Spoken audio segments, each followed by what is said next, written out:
respeito de que tem pessoas aqui que têm convicção de uma chamada missionária, e quando está havendo erros nos obreiros, e eu queria expor aqui algo, e quero dizer ao pastor, se não for possível ele me responder diante do público, que ele me chame em particular, porque eu tenho muita coisa a conversar com os obreiros. E eu quero me identificar como uma pessoa chamada por Deus numa obra missionária para a glória do seu nome. Quando ele falou, o Espírito tocou profundamente em mim, que eu chorei. E como o pastor falou que está vendo, não estou aqui para falar de ninguém mal, pelo menos. Na minha congregação, em fevereiro eu tive uma chamada missionária, e a minha congregação me abandonou. Ando profetizando que eu estou endemoniada, que eu estou louca, que eu ando me prostituindo. Só isso que eu quero dizer e acabou. E eu quero dizer ao pastor, em nome de Jesus, o que o pastor me diria como uma senhora casada, que tem um casal de filhos, bem casado, um esposo bonito, com toda sinceridade e com respeito, que eu me dou respeito, mas a minha congregação, os homens não encaram comigo, com medo de eu ser uma pessoa de um nível baixo. Mas a única palavra, aliás, a palavra que tem me segurado é essa: eu sou uma pessoa importante para Deus, porque a Bíblia diz: uma alma é importante para Deus, é mais importante do que o mundo inteiro. Essa palavra tem me afirmado. Quando eu encontro um irmão que não quer encarar comigo, eu digo dentro de mim: eu sou uma pessoa importante para Deus, e me respeito, e respeito então, o nome minha do irmã, Senhor. permita-me. O pastor me diria nisso. Permita-me um momento de pausa. Eu acho que a exposição que o nosso irmão fez já foi suficiente para o conteúdo da pergunta. E vou pedir que agora ela passe para a pergunta. A exposição, eu creio que ela fez um arrazoado para a plataforma da pergunta. E vou pedir que ela agora faça a pergunta. O pastor me responde: o que eu devo fazer dentro disso?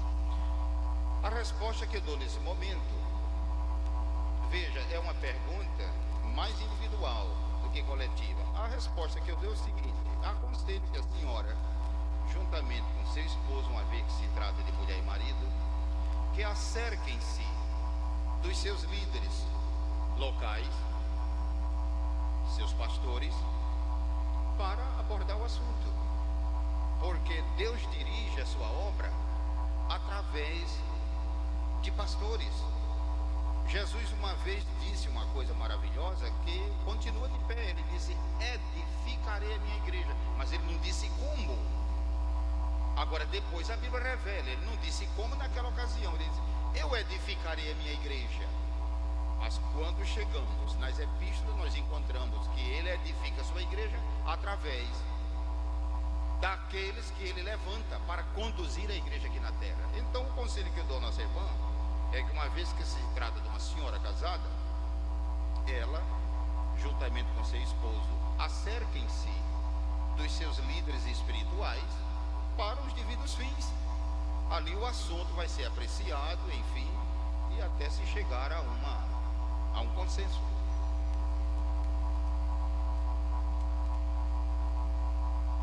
Vamos pedir mais uma vez que os irmãos sejam bem objetivos. Façam a pergunta logo diretamente.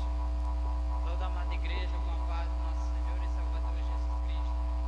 Minha pergunta é: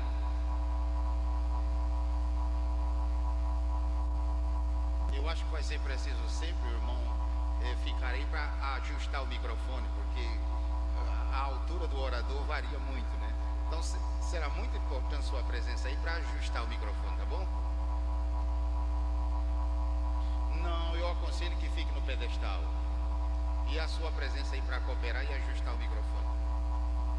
Bom, a minha pergunta é em relação a evangelismo mesmo.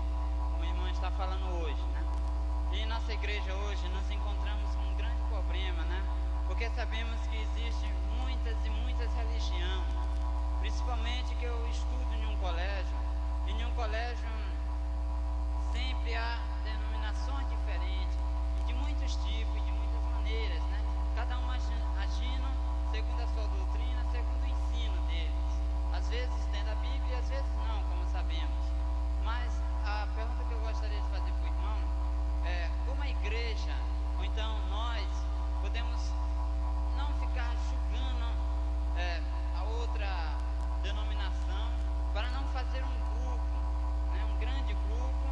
evangelizar determinado lugar.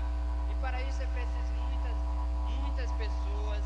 E como eu já disse para o irmão, não se encontra, né? Nem toda vez não temos uma Assembleia de Deus inteira, nem toda vez temos uma Batista inteira, nem toda vez temos uma religião só, em um só determinado lugar, principalmente num colégio. E nos encontramos com dificuldade hoje de nos ajuntar com as outras denominações. Eu gostaria de saber do irmão se há algum prejuízo nós nos juntarmos com outra igreja. Sabemos que a Bíblia é que ensina o verdadeiro caminho, né? Sabendo de tudo isso que Jesus Cristo é o Salvador. Bom, a pergunta dele é uma pergunta multifacetada, que tomaria algum tempo para uma abordagem, um tratamento maior. As denominações, eu creio que o que ele quer dizer não é religião, é denominação. Há diferença entre denominação e religião. Denominação é um termo usado para descrever, para designar os agrupamentos de evangélicos de linha conservadora e de linha fundamentalista, como seja os batistas, presbiterianos, metodistas, Assembleia de Deus, enfim, denominações. Agora, eu mesmo, pessoalmente, não gosto que a minha igreja seja chamada denominação, porque denominação, literalmente falando, significa uma máquina programada, e eu não queria nunca que a minha igreja Assembleia de Deus fosse uma máquina programada. Uma máquina só faz aquilo que está no programa. Não, eu preferia que a minha igreja fosse chamada sempre de movimento pentecostal. Movimento é uma coisa viva, mas deixa para lá. Ninguém pode modificar as coisas de qualquer maneira. Mas se a nossa igreja não tomar cuidado, ela vai se transformar numa denominação no sentido técnico da palavra, ou seja, uma máquina programada que caminha dentro daqueles limites, e é por isso que as denominações pararam. Bom, eu poderia me estender mais se o tempo fosse permitido, mas voltando ao caso da pergunta do nosso irmão, em se tratando de evangelização, pregação do evangelho de nosso Senhor Jesus Cristo, anunciando que ele salva o pecador, as denominações assim chamadas deveriam se unir na evangelização, unir esforços para a evangelização. Não vejo mal nenhum. Agora, quando se trata de princípios doutrinários, aí é diferente. Administrativamente, cada denominação tem seus modos de se aproximarem das doutrinas. Mas quanto ao esforço evangelístico, ganhar o mundo para Cristo, que bom, irmão, se as denominações evangélicas se unissem para evangelizar.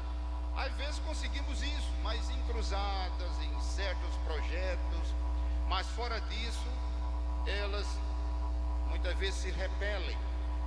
Mas eu não vejo mal nenhum em esforço conjugado para fins evangelísticos. E bom seria que isso acontecesse, para levar todo esse Brasil aos pés de Cristo. Meus irmãos, o nosso horário está bem avançado e eu gostaria muito que os irmãos, no decorrer do congresso, para essa fase de debates, fossem objetivos mesmo, fizessem a pergunta logo diretamente do que fazer uma história primeiro e às vezes prolongada e repetida. Eu agradeço que os irmãos me permitiram furar a fila, né? Que eu vou sair agora, está em cima da minha hora. Uma pergunta, acredito que seja de interesse geral, diz respeito a método ou estratégia de evangelização. Eu não vou explorar, não vou provocar o pastor Antônio Gilberto, eu quero só explorar os seus conhecimentos e procurar entender, que ele exponha o seu entendimento pessoal e se pode falar em nome da Assembleia de Deus nesse campo, em relação a essa pergunta. Como o irmão vê, ou a Assembleia de Deus no Brasil, como sendo um líder da Assembleia de Deus no Brasil, o método usado por algumas igrejas pentecostais que vêm surgindo no país e que têm crescido, que diferente do nosso método, do método tradicional. Nosso método é aquele de pregar o Evangelho, atingir o homem espiritual primeiro, conscientizá-lo de que ele necessita reconhecer que é pecador e reconhecer Jesus como seu Salvador e recebê-lo como tal. Enquanto eles invertem a posição, cura divina, enfatizam expelir demônios e solução de problemas gerais e tal, e muita gente vai, utilizando os métodos, os meios de comunicação de que dispõe no momento, né? Inclusive a televisão. Então eu perguntaria, a pergunta é essa: primeiro, como o irmão vê? Em segundo lugar, qual seria um método aconselhável à luz da Bíblia, se esse nosso ou se o deles? Essa pergunta também me tomará no mínimo 5 minutos para pelo menos um resumo do assunto. A pergunta tem a ver com grupos carismáticos que surgem em nosso país e também através do mundo. E do dia para a noite, eles lotam os templos e crescem. Primeiro, não deveremos confundir quantidade com qualidade. Deus conta primeiramente, não é com quantidade. Deus conta primeiramente com qualidade. E qual é a posição do irmão? Que cresçamos primeiramente em qualidade e ao mesmo tempo em quantidade. Segundo, que Deus usa, como nós ouvimos ontem o pastor, creio que foi o colega Raimundo Oliveira, Deus usa o que nós colocamos à sua disposição. Por exemplo, no caso de Balaão, por que é que Deus usou uma jumenta?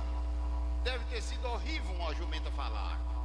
Eu faço uma ideia, aquele bocão enorme, aquelas mandíbulas se mexendo, faço uma ideia como foi que saíram, mas saiu, ela falou. Por que é que Deus usou aquele recurso tão esquisito? Não tinha ninguém, não tinha uma outra pessoa. Por que é que Deus usou então um peixe para transportar Jonas? Não tinha um submarino, não tinha outro meio. Vamos lá, e o peixe obedeceu. Deus usa o recurso disponível no momento. Ou seja, muita gente diz: por que é que lá não tem problema de colar, nem de cabelo, nem de traje, nem de modos, nem de nada, enfim, vale tudo, e lá o Senhor salva, cura e batiza, etc.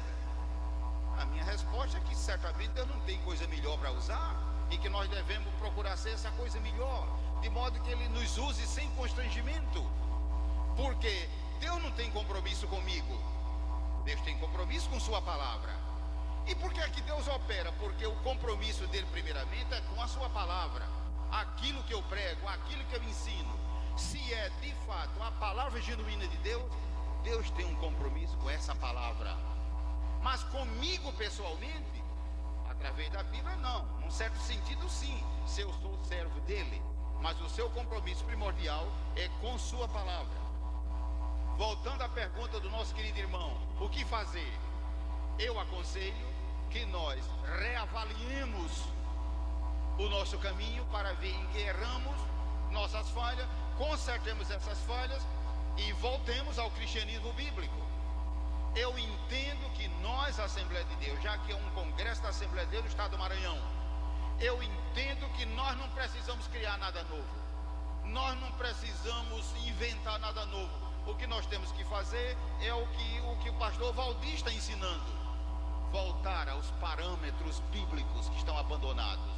Agora, não esquecendo de comunicar o Evangelho em métodos e técnicas modernas, é claro, mas não coisas novas. É o máximo que eu posso dizer agora dentro da nossa limitação de tempo. A minha pergunta é sobre o evangelismo. A gente vai, evangeliza uma prostituta, evangeliza um viciado, evangeliza a criança de rua. Eles se decidem, a gente vai, cuida deles, mas até ao longo da caminhada eles dizem: olha, nós não temos onde morar, nós não temos outra situação, a situação nos obriga a fazer isso. No caso, o que devemos fazer na decisão dessas pessoas, se a igreja ainda não tem uma casa de recuperação ou qualquer coisa semelhante? Se eu estou entendendo bem, nossa irmã está dizendo que ganha almas para Jesus, especialmente essas classes tão sofridas, como mulheres de vida fácil, certamente áreas de drogados ou coisa parecida, e que há necessidade de ajudá-la, de assisti-la, de cuidar do seu discipulado em um local específico de reunião. Bom, eu acredito que o melhor lugar para discipular é o próprio templo. O próprio templo. Nós vemos através da história que o templo não é bem lugar para se pregar o evangelho. O lugar da pregação mesmo, da evangelização, é o mundo. Nos evangelhos nós vemos que Jesus poucas vezes pregou no templo. Eram aldeias e vilas e cidades e povoados. Mas o templo sim, foi sempre usado para ensinar, discipular, receber ofertas, enfim. Porque seria o problema de criar-se uma igreja paralela, né? É no sentido da moradia. Porque fazer isso eu posso fazer em minha casa, eu posso fazer na igreja, mas eles dizem pra gente, ó, nós não temos onde morar, a nossa situação é voltar novamente para lá. Eu gosto muito de evangelizar marginais, de evangelizar prostituta, nós saímos na campanha de evangelismo, mas sempre existe esse problema. Já aconteceu muitos casos, bem como nós temos até mesmo o exemplo do Carlos. Ele foi uma pessoa que não tinha onde morar, nós levamos para a igreja. Quer dizer, mas existem muitos outros problemas que a casa pastoral já vive cheia e nós não temos mais onde colocar. É um problema ligado a países do terceiro mundo. Temos que entender que essa pergunta dela é uma pergunta ligada com estratégia local, ou seja, a pessoa se converte, como seja o caso de mendigos e prostitutas, pessoas que não têm para onde vir porque não tem de onde veio também ninguém sabe. De repente essa pessoa se converte, então o abrigo, o desafio jovem já está lotado. Esse é um problema ligado a terceiro mundo, é ligado a um problema local, e aí um congresso como este eu não creio que terá condições de abranger esse assunto em profundidade. Eu acredito que seja um caso para tratamento local. Eu mesmo confesso que trabalho nesta área, pela misericórdia de Deus. Trabalho nesta área, ligado a esse tipo de problema. E os casos que eu conheço, casos como seja o caso de Campo Grande, de Cuiabá, casos como de Curitiba e outros casos que eu conheço, houve providências imediatas, ou seja, alguém se juntou para contribuir, conseguir recursos e aumentar a capacidade de absorção, mas eu entendo que seja um problema puramente local, para ser estudado localmente e procurar encontrar solução, sabendo que a primeira necessidade é a salvação, mas que também é bíblico, na medida do possível, encontrar abrigo para essas pessoas. O mesmo Jesus que salvava pecadores também curava enfermos, e também multiplicava pão para os famintos, e também ajudava os indefesos, mas em primeiro lugar a salvação. Pastor, hoje a Assembleia de Deus no Brasil é a maior igreja do Brasil. Todos os seus ministérios. A televisão hoje, ela é um dos maiores veículos de comunicação do mundo. E nós vemos que todo mundo hoje tem televisão, muitas pessoas. E a evangelização através da televisão, ela entra no lar pobre e no lar rico.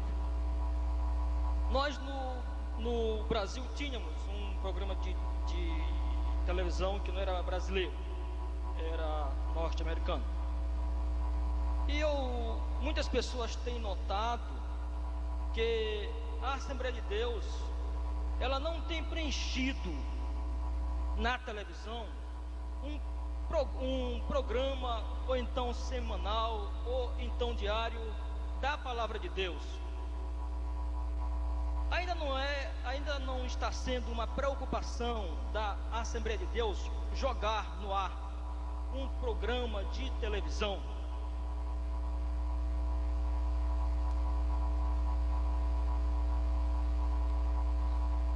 Eu creio que sim. A televisão hoje em dia é um potencial ilimitado. Era a Igreja de Deus que deveria ser dona da televisão. Mas veja o que acontece hoje. Quem é que está cuidando da televisão? são os ímpios, e usando no sentido mal.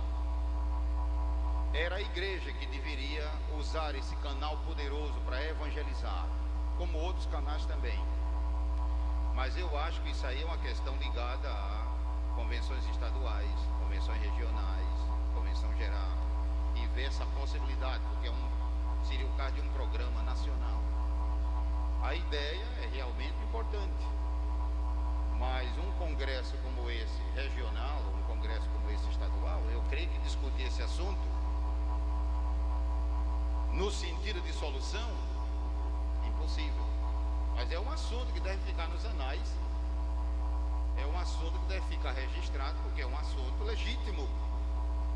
A TV hoje em dia é o maior canal da mídia, e está em mão dos ímpios, infelizmente, quando era a igreja que deveria usar esse potencial para evangelizar o mundo.